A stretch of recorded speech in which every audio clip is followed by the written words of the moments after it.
Ngayon, natin yung trigonometry. So, ano nga ba yung trigonometry? So, yung trigonometry, isa sa pinaka-importanting branch sa history ng mathematics. So, basically, yung trigonometry, siya yung study ng mga triangles na nagdi-deal sa angles and side ng triangle. So, focus tayo sa right triangle. Let's say, ito yung angle theta natin. Ang tawag dito sa opposite side ng theta natin. Tawag dyan, opposite. Opposite. Next naman sa theta natin, nasa baba, adjacent.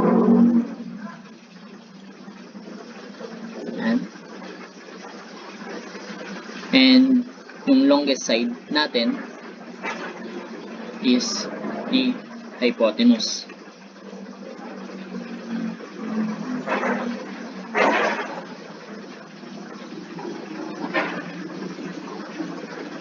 So, yung Pythagorean theorem, nag-a-apply siya sa right triangle.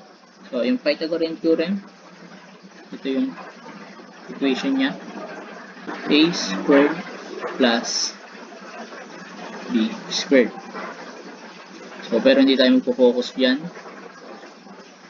Let's familiarize na natin yung pinang-equation. Karamihan naman siguro sa atin, naririnig yung word na SOHCAHTOA. Yung SOHCAHTOA, ano siya? Trigonometric function siya. Pinaka-madaling way para matandaan yung trigonometric function. So, yung SOHCAHTOA means sine equals opposite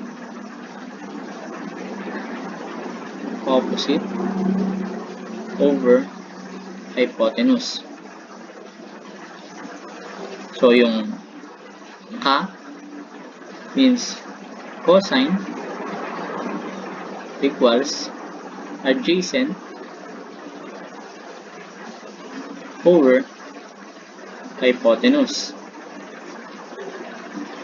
So, sinabi naman natin TOA means tangent equals opposite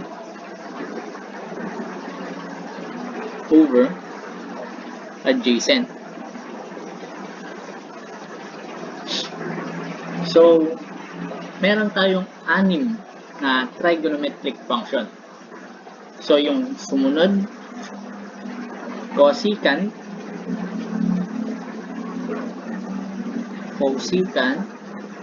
equals, so yung cosecant 1 over sine.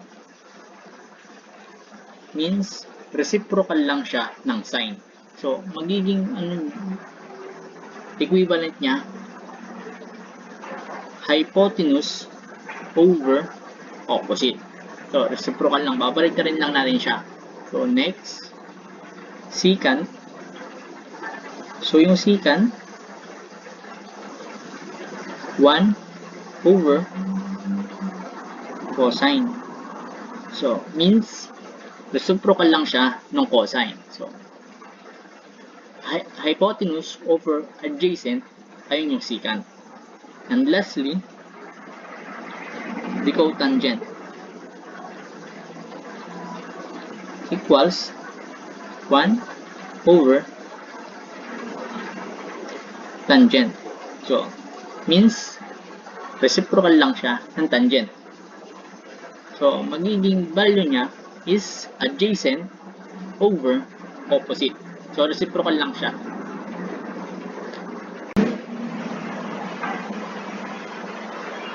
Now, let's say, meron tayong given na right triangle.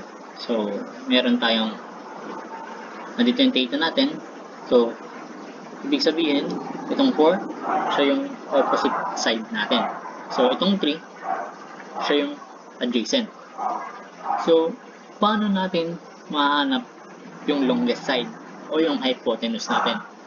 So, kanina, meron akong equation na binigay na Pythagorean theorem. So, magagamit natin yun dito.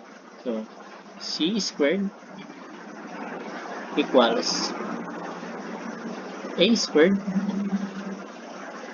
plus b squared.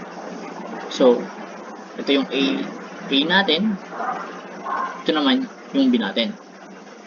So, c squared equals 4 squared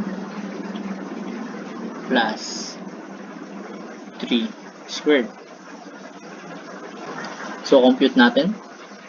C squared equals 4 squared is 16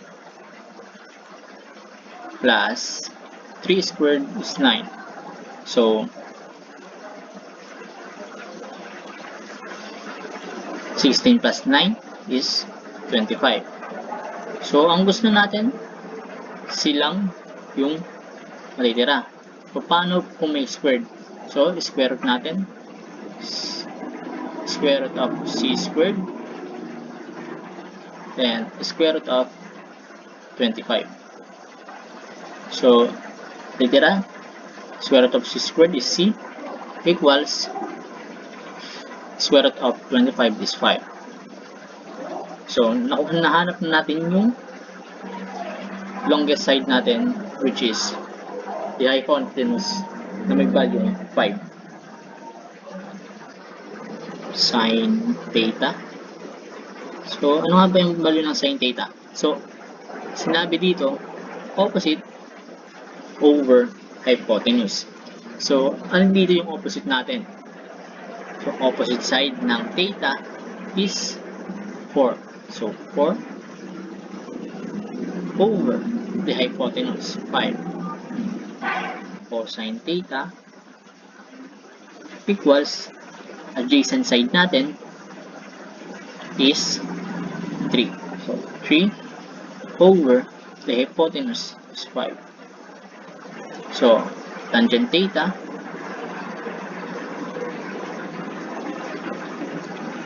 so, sinasabi na ang tangent theta ay opposite over adjacent.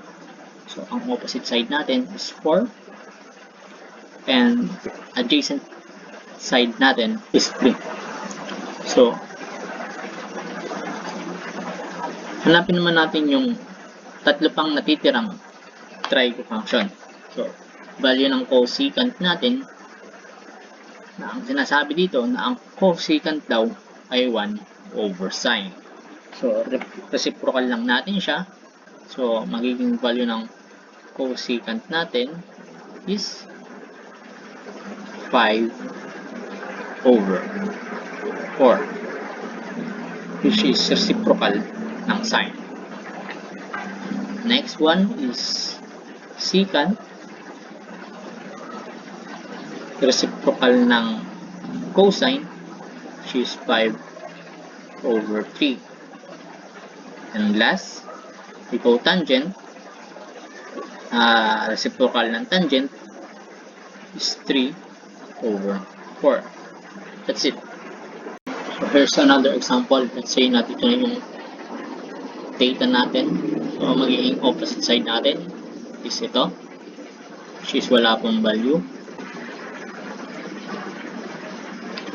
So the adjacent side natin is ito, merong value na 15. So opposite side is ito, 25.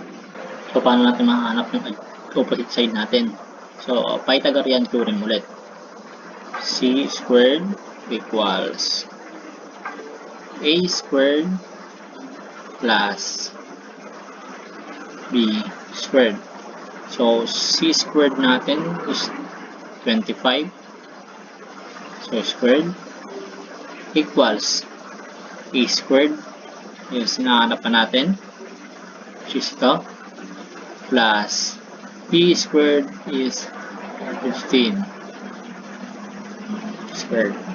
So 25 squared is 6 to 5 equals a squared plus 15 squared is 225. So, paano yan? Transpose. So, 6 to 5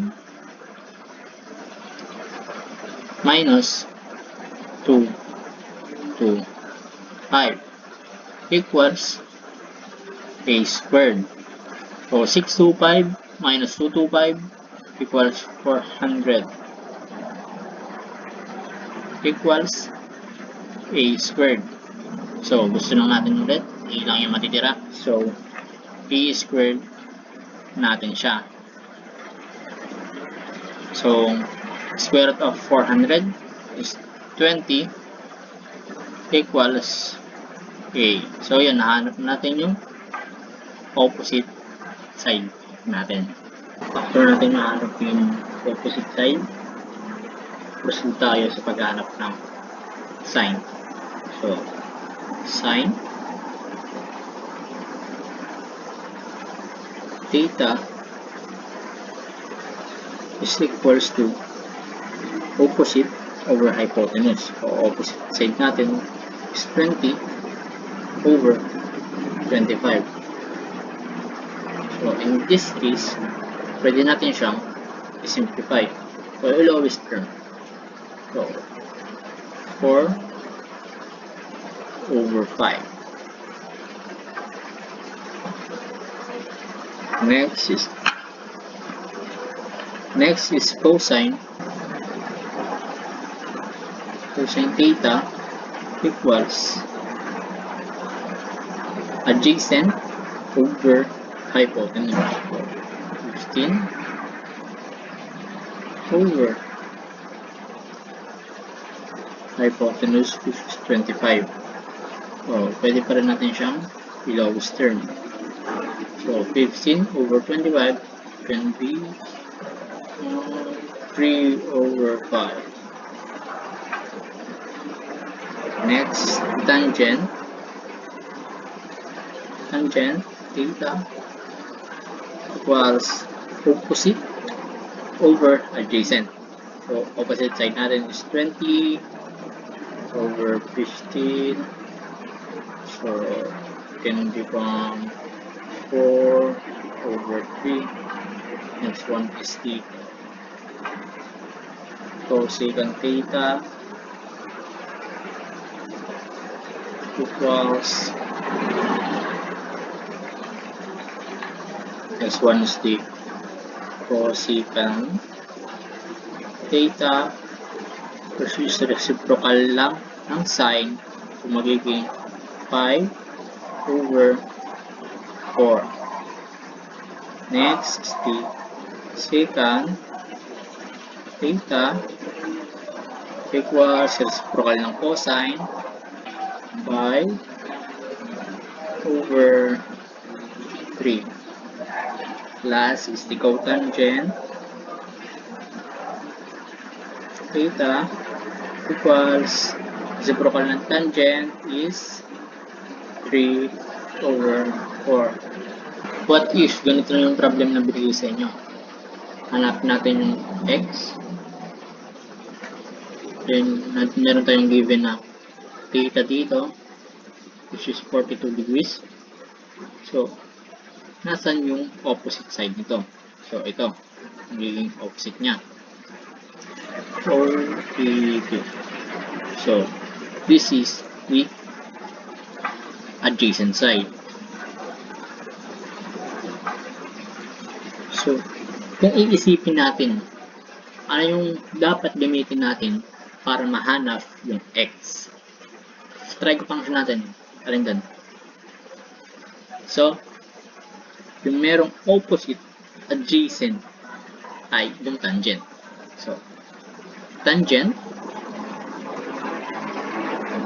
theta, which is 42 degrees, equals opposite over adjacent, so x over the adjacent side is 51. So, paano natin mahanap yung x? Paano mawawala yung over 51 dito?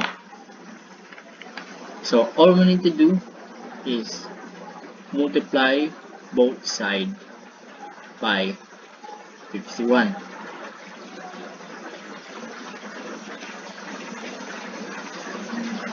So, makakancel natin yung 51 dito. Ang matitira, 51 tangent and 42 degree equals x. So, pwede natin siyang i-input sa calculator. Take note, pag i-input natin siya sa calculator, dapat naka-degree mode tayo. After natin ma-input sa calculator, press equal. Lalabas na sagot is 45.92. Ito na yung value ng x natin. Okay, here's another example. The problem is, ang nawawala ay ang theta. So, iisipin ulit natin sa mga trigo function natin, ano yung pwede natin gamitin kung meron tayong given na opposite side at adjacent side. Katulad ng di kanina, tangent. So, tangent theta is equals to, so, opposite side is 5 and the adjacent side is 4. So, what the next step para mahanap natin yung theta? So, ano yung kailangan natin gawin para mawala yung tangent? So, all we need to do is inverse tangent. So, theta equals inverse tangent negative 1 5/4. So, pwede natin siyang input sa calculator. Shift tangent. So, 5/4. After that, press equal. Then, lalabas na sagot 51.34 degree. So, ayan. Nahanap natin yung theta.